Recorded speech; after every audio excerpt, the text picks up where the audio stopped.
Arestado isang 44 anyos na van driver matapos na isinagawang anti-illegal drug operation ng mga otoridad sa Purok Bagong Sikat, Barangay New Agutaya, San Vicente, Palawan, bandang alas 10:28 ng gabi nitong araw ng Biyernes. Mighty C!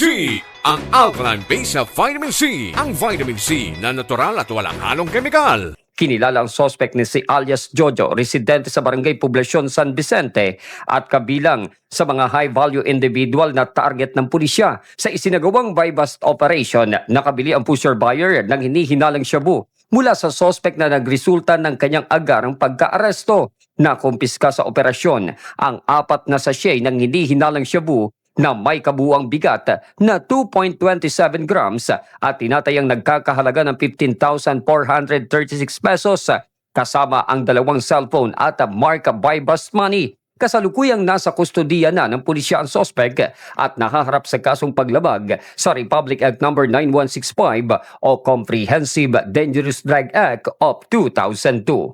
Ito si K5 Gilbert Basio para sa Impilang Kampiyon sa Balita, Serbisyong Publiko at Kasiyahan sa Palawan, K5 News FM. Mighty C! Ang alkaline base sa vitamin C. Ang vitamin C na natural at walang halong kemikal.